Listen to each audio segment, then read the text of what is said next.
not even a face at all, pivots, cuts up with the blade, but Fallon uses his left forearm to knock hand and knife away. The man's face, or what passes for a face, seems surprised.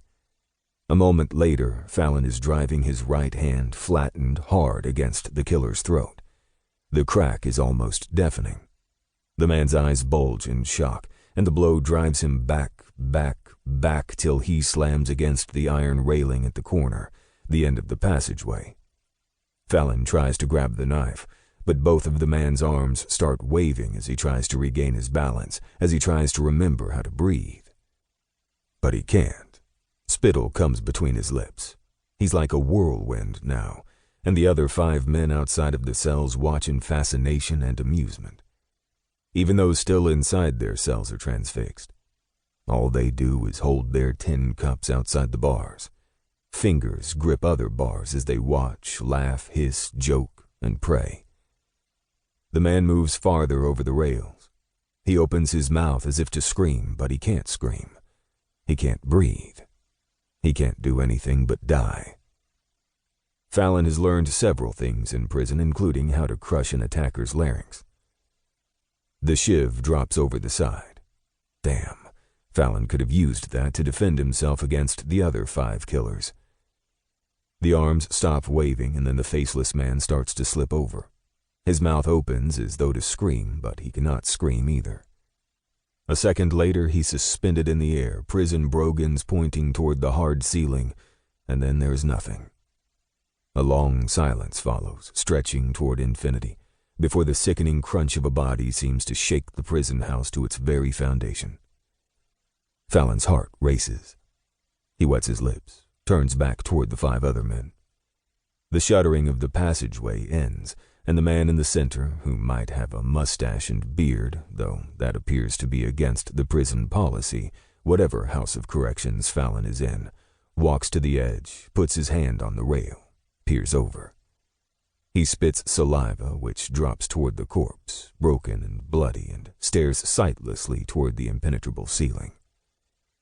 Fallon knows because somehow he, too, has moved to the railing, to see the man he had just killed.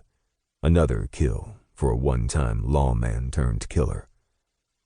The man's dead eyes seem to follow Fallon as he turns back to the 5 men. The leader spits again, wipes his mouth, and slowly turns to stare at Fallon. As though on cue, the tin cups resume their metallic serenade. The grinding has now been picked up across the chasm.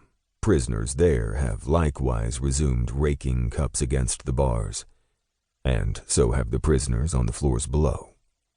The noise intensifies. Surely the warden can hear this from wherever his office or house is. Fallon can hear nothing else but the grinding, pounding, insane bedlam of hell. The noise becomes deafening. Fallon breathes in deeply, watches the 5 men now back to staring at him. They could rush him, should rush him, for there's no room for Fallon to move, and he can't take down 5 men when they have knives and he has nothing but...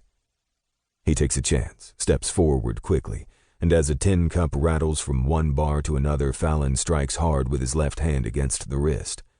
The damned fool should have kept his hand and cup inside his cell. He thinks he hears a scream, but the fingers release the handle and somehow Fallon has the cup in his own hand. That prompts a laugh from the leader. "You think a cup is a match for a blade?" the big faceless man asks. The killer closest to the cell laughs. But that stops when Fallon steps forward and smashes the man in the face with the hard, cold tin cup. Fallon quickly steps back, taking it all in, seeing the man, his nose gushing crimson, his lips flattened and bloody, spitting out teeth and saliva and stumbling in a wild spin. An arm hits the man nearest him and pushes him against the leader, who steps back against the 4th man, who jolts the 5th killer to the railing. And now that man is screaming out for mercy from God, but God cannot hear any prayer in a prison, especially with cups grinding cell doors after cell doors, and just like that, the 5th killer has gone over the edge, plummeting like a rocket. But he can scream, and his cries overcome the drone of metal on iron until a sickening crunch below silences him. But not the sound of cups.